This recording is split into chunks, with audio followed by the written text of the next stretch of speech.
place, Naughty by Nature. Good to see you. Good to have you back. Good to see you. All right, man. Fellas, the acting debut. Now, come on. I caught you in Juice, Ernest Dickerson's film. Yeah. You were in there. Tell me about that. Now, how'd it come about?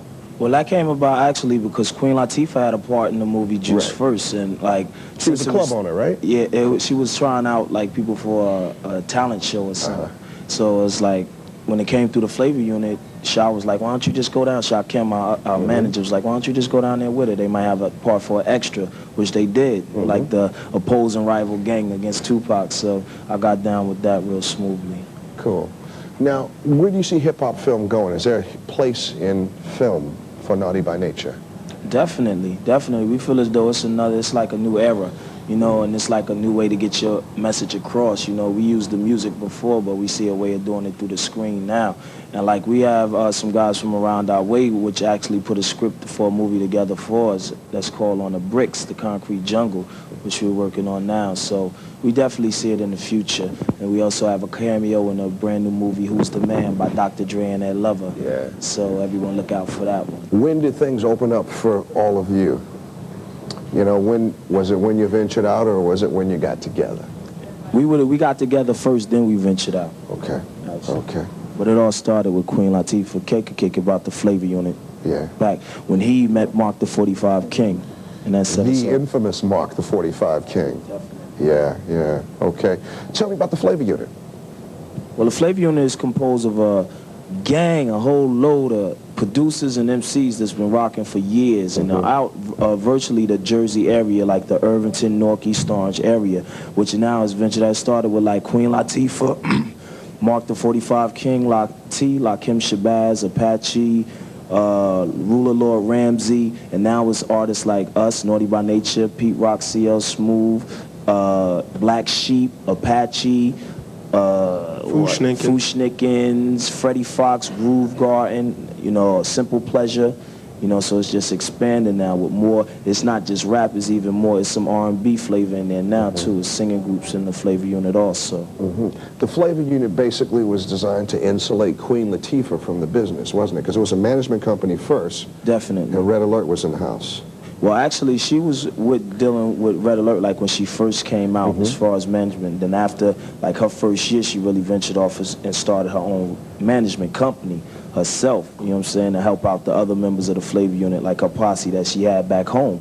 And so that ventured out into she has her own video company, video store, cassette that you rent the video cassettes, her own video store, and now her own record label. So, you know, it's just she's teaching us and showing us that you don't just stop at one thing. We could rap, but don't just stop at that. You also have a merchandise. You have something to follow. Start a business with that. You know, you have the number one producer out, my DJ, and I won't, you know what I'm saying, take no slack or anything about it. So we start our own production company. So, you know, you got to take what you good at and make something out of it.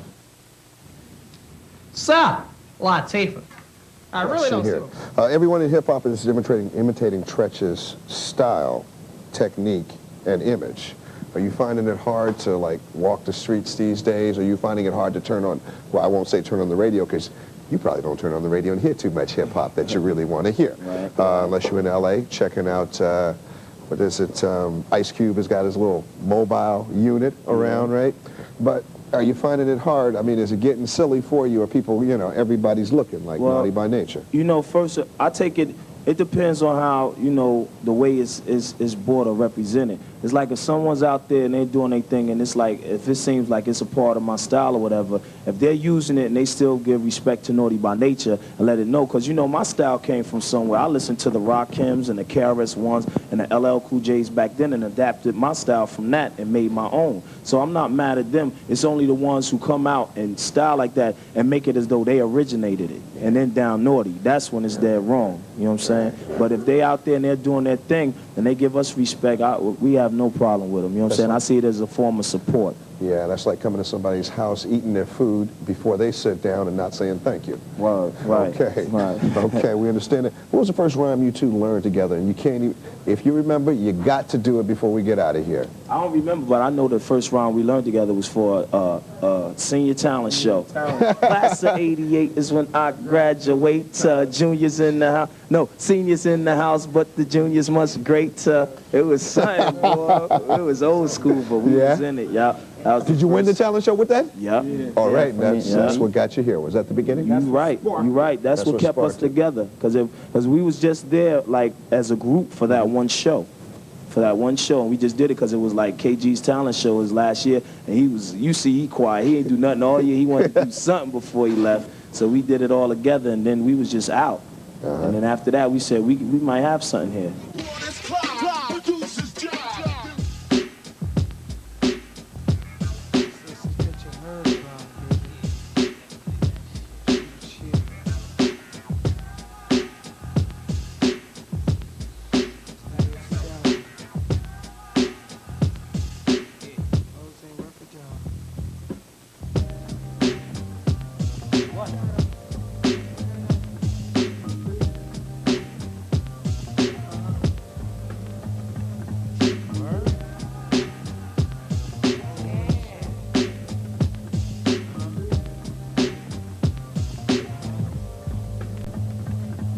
Jack.